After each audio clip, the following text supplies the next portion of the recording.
Buenas noches, mi nombre es Karina Ortega, estudiante de Ciencia de la Información y la Documentación. Mediante el presente video de exposición estaremos dando respuesta a los planteamientos asignados por el tutor en el desarrollo de la unidad 3, que consiste en la organización como sistema, y unidad 4, dirección, autoridad y liderazgo, de la asignatura Administración de Unidades de Información. Iniciaremos dando respuesta a los siguientes planteamientos. Primero,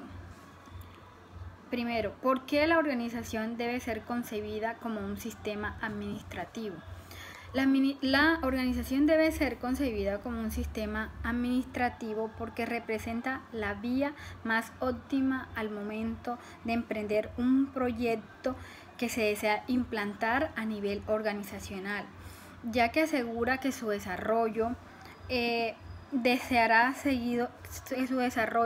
siguiendo una serie de reglas establecidas para ser acatadas y lograr así que el fin común sea alcanzado, o sea, las metas y los objetivos que se plantea la organización para llevar a cabo un fin deseado y que dé excelentes resultados para la organización. La organización se cataloga como un sistema abierto que está en continua interacción con su medio ambiente y mediante un sistema administrativo, logrando así un estado estable y productivo mediante un continuo flujo de transformación y producción. ¿Esto qué quiere decir? Que se logren obtener los resultados planeados a satisfacción para la organización.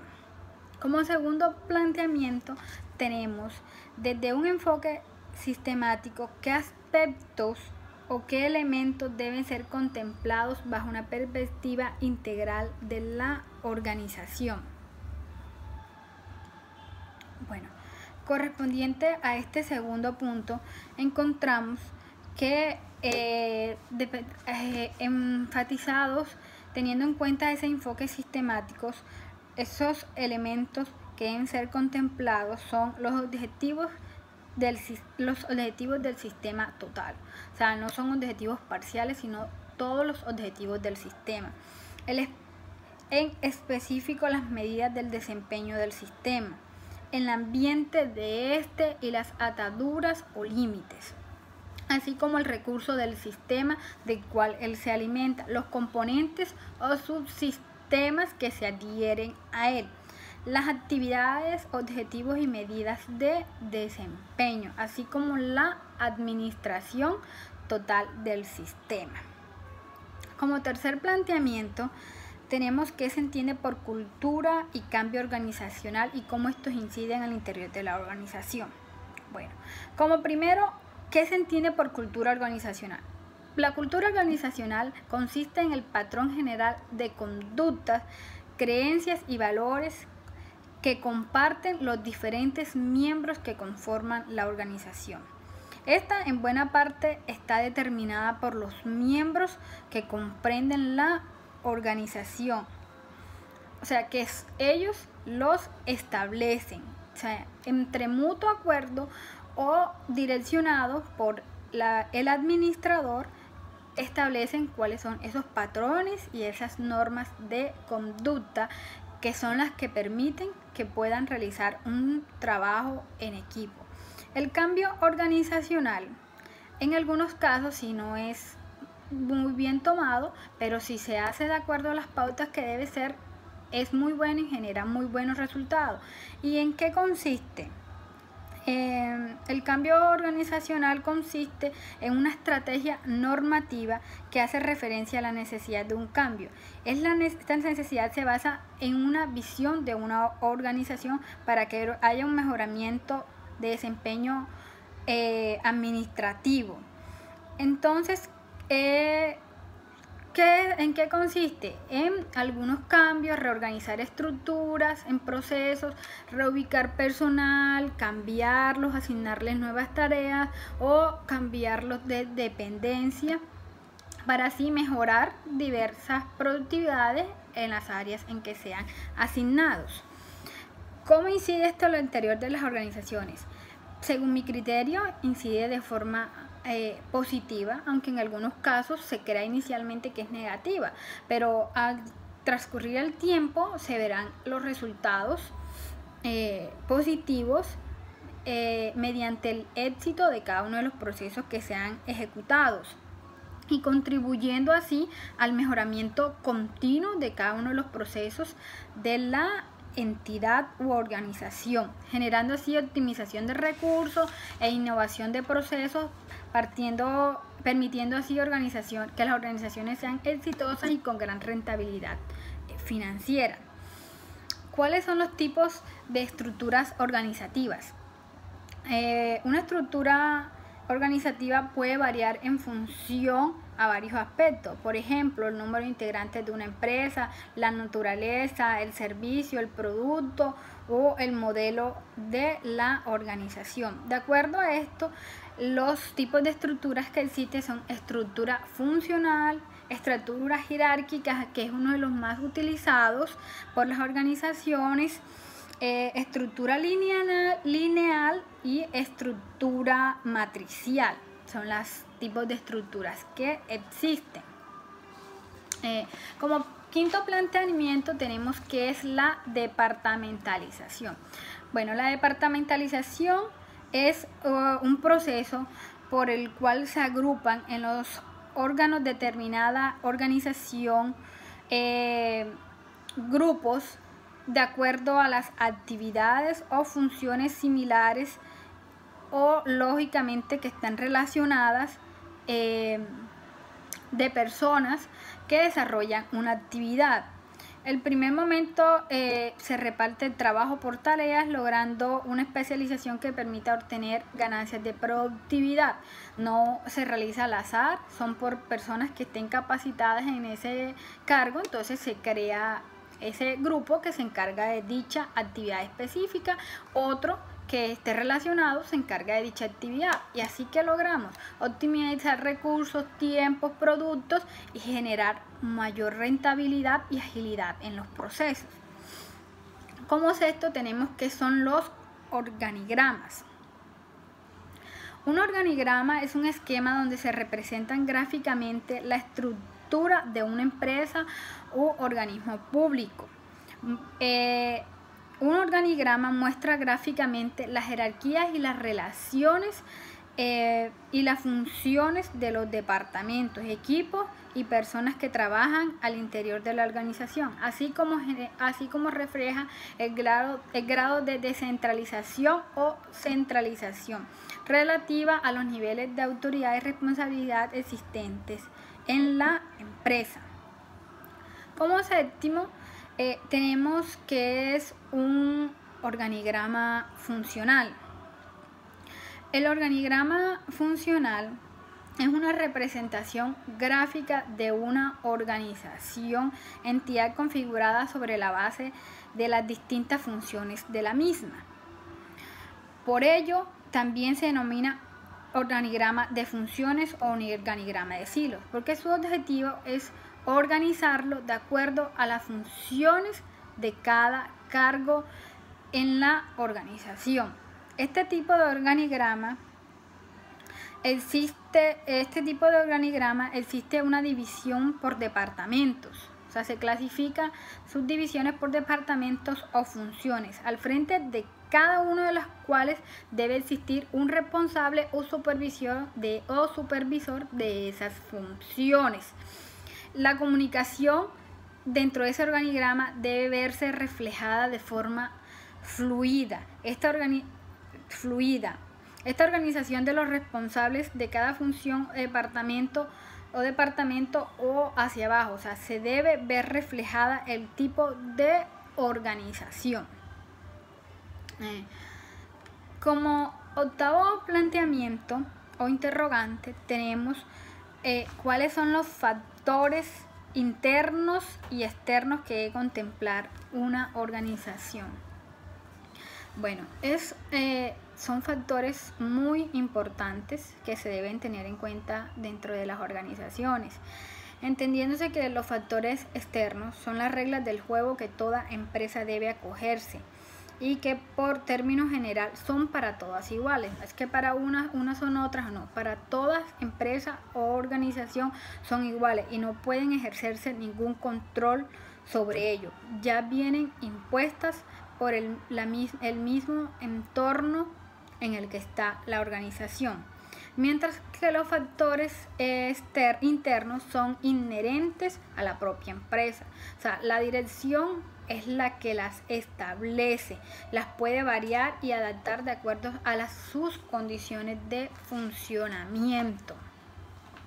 Los factores externos son aquellos que forman parte del macroambiente o del microambiente en el que se desenvuelve la actividad de la organización. Tenemos, por ejemplo, los demográficos, tamaño de la población, tasa de natalidad, estructura de edad, los económicos, o sea, las rentas, el crecimiento, la recesión, la tasa de interés, el tipo de cambio, los políticos, como son el sistema político, las leyes y reglamentos, grupos de poder, sistemas de gobierno, geográfico, o sea, la ubicación, el espacio, la topografía, el clima, los tecnológicos que son muy importantes, como son los inventarios, la tasa de difusión de las innovaciones, las patentes, los sociales, que son el cambio de los valores, cambios de estilos de vida, grupos sociales, educación, saludos cordiales, seguridad, actitud y comportamiento del uso de los productos o servicios. Todos estos son factores externos. Los factores internos son aspectos que forman parte de la gestión de la compañía, que lógicamente es quien puede proporcionar la mejor interpretación sobre ellos, como son los recursos, elementos que son la base de la actividad de la empresa, o sea, son un insumo con el que la empresa trabaja. Sistemas y procedimientos, es la forma como se administran los recursos con el fin de lograr resultados positivos de la empresa. O sea, son las metodologías que la organización utiliza para llevar a cabo a satisfacción los resultados planteados. O sea, son los medios que ellos utilizan. Las relaciones, como son la comunicación, la motivación, la relación con sus grupos para que exista un buen entorno laboral. La identidad, o sea, es la identidad y el espacio que cada persona debe tener dentro de la organización. El factor humano, o sea, es uno de los factores más importantes y es el corazón y alma de la empresa, porque son los que movilizan los recursos de la empresa. Administración estratégica. Involucra a todos los gerentes de la organización en la formulación de las estrategias que permitirán obtener buenos y excelentes resultados para la organización. Como noveno planteamiento, tenemos cuál es la percepción moderna del cliente desde las unidades de información. Bueno, en la actualidad el mercado documental ha sido cambiante. Han presentado diferentes modelos sustanciales en organizaciones que manejan información con el fin de diseñar y ejecutar estrategias innovadoras que satisfagan las necesidades de los clientes. Pero en la actualidad encontramos un momento de modernismo donde tenemos que prestar un valor agregado, ir más allá de las funciones que nos competen, porque ya las unidades de información son vistas como unas organizaciones que prestan un servicio, que deben estar a la vanguardia de cualquier organización y ser competitiva. Y así lograr que los clientes estén satisfechos y tengan una buena perspectiva, o que se sientan que pueden de las unidades de información obtener lo que ellos necesitan y se sientan satisfechos. Como decimos, debemos establecer las relaciones y diferencias entre dirección, autoridad y liderazgo. son términos que en algún momento pueden parecer similares o tienen similitudes, pero cada uno tiene su eje y campo de acción. Por ejemplo, la autoridad. La autoridad que es el derecho a mandar, a decidir, a tomar decisiones, a dar órdenes, dirigir conflictos que ostenten una persona respecto a otras. Mientras que el liderazgo es la capacidad de conducta de grupos basándose en algún tipo de autoridad que emana del carisma o del conocimiento experto. La principal característica del líder es que es capaz de generar acción colectiva. O sea, es alguien que no impone, alguien que se gana su lugar, alguien que siempre está motivando a los empleados, a la organización, o sea, siempre está yendo más allá por el bien de la organización. Mientras que la dirección es dirigir, implica mandar, influir, motivar a los empleados para que realicen tareas esenciales. O sea, es alguien que simplemente se dedica a coordinar lo que le corresponde o está asignado para que, entre comillas, la empresa funcione bien. Y funciona bien, pero no es lo mismo que el liderazgo.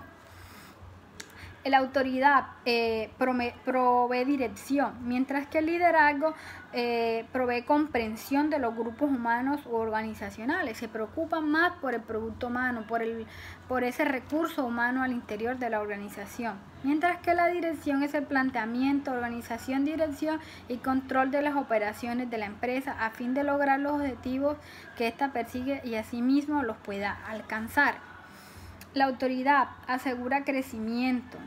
El liderazgo fomenta el surgimiento de ideas nuevas de los seguidores.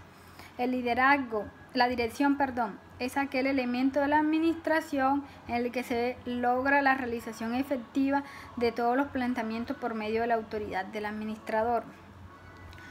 La autoridad tiene una estructura administrativa, mientras que el liderazgo considera la autoridad un privilegio de servir.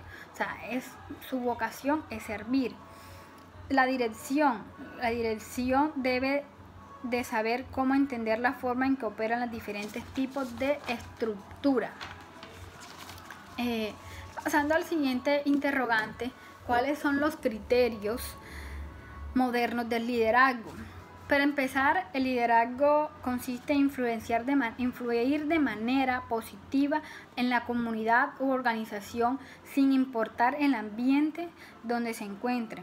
Por lo tanto, considero que estos son los criterios modernos de liderazgo: capacidad de escuchar las opiniones de las personas que los rodean. No hay cerrarse a que solo la opinión de la persona que está a cargo es la que cuenta, no. Fomentar la empatía con el equipo de trabajo por medio de la participación, o sea, estar en contacto e interacción, que se sienta el ambiente. Delegar funciones en forma equitativa y organizada. Ser disciplinado y confiar en las habilidades de su equipo de trabajo, o sea, delegar, poder confiar y que su equipo de trabajo sienta que el líder confía en ello. Ver más allá de la decepción con el fin de establecer planes de acción y concreto. No es que apenas existe cualquier impasse, cualquier inconveniente hasta llegar. No, hay que buscar una solución, llegar mucho más allá. Tener persuasión orientada al logro de los objetivos. Como siguiente planteamiento tenemos cuáles son las competencias y habilidades que debe poseer un buen líder. Entre esas habilidades quiero destacar la capacidad intelectual, la inteligencia social y habilidad para motivar, la habilidad para entender y conducir a la gente, la experiencia en la dirección, saber en qué momento actuar, en qué momento no hacer nada, en qué momento hacerlo todo. Y también su capacidad de juicio, que es muy importante para poder ser justo y que no se sienta los subordinados que está siendo un poco injusto. Bueno, como último planteamiento tenemos por qué las unidades de información deben ser contempladas y vistas y administradas como organizaciones. Es un punto muy importante porque nos encontramos en una era donde muchas cosas han cambiado y encontramos que las unidades de organización a finales de la década del siglo XX eran pensadas como una función y orientación simple, o sea, orientada al campo educativo y al cultural, o sea, enfatizadas a determinado público. Pero en la actualidad, con el surgimiento de la sociedad de la información y el conocimiento, encontramos que esto cambia, que dichas tipologías deben ampliarse y empezar a verse como organizaciones y empezar a modificarse. Porque si vemos, la información es una fuente, la información es una fuente de ventajas competitivas para las organizaciones. La información es poder y por eso debe verse las unidades de información como organizaciones empresariales, que su análisis, catalogación y recuperación y almacenamiento es un requerimiento para la toma de cualquier decisión en cualquier momento. Por eso encontramos que como consecuencia de un mundo caracterizado cada vez más por el cambio constante y las competencias, esta situación dio origen entonces al crecimiento de las bibliotecas o centros de documentación especializados al interior de dichas organizaciones empresariales, a la creación de empresas de tipo informativos y documentales. Por eso encontramos que en el mercado actualmente hay muchas empresas, organizaciones grandes encargadas en el estudio de la información. Como repetí antes, la información es poder y creo que actualmente hemos entendido eso y por eso las unidades de información ya no son simplemente vistas como una arrume de documentos de información donde se iba y se consultaba y ya no. Ya se ve, se pretende y se ve más allá de ella como una organización que puede generar gran rentabilidad y tenemos un mercado que no ha sido totalmente explotado porque quizás tenemos deficiencia de profesionales en el campo, porque muchas personas no se interesan en este tipo de negocios, pero encontramos que sí y cada vez se posesionan más el mercado y cada vez son más indispensables y cada vez más se requieren porque nos estamos dando cuenta y las empresas se dan cuenta que la información es el activo más valioso que tiene, porque en cualquier momento requieren de una toma de decisiones y ¿quién se les permite, le facilita eso? Las unidades de información. Muchísimas gracias por la atención prestada. Con esto termino mi video exposicional. La bibliografía utilizada son las que a continuación voy a leerles, que son la bibliografía La cultura organizacional y su influencia en la mejora de espacios, por Marta Esperanza Ospina Gómez. Fue de mucha ayuda este material bibliográfico para el desarrollo de esta actividad. La organización como sistema, el modelo organizacional contemporáneo, por José Luis Camarena Martínez, del Instituto Tecnológico de Sonora. También muy buen material, también como los mecanismos de influencia en las organizaciones y tácticas de liderazgo, por Miguel González Simón. Muchísimas gracias por la atención prestada.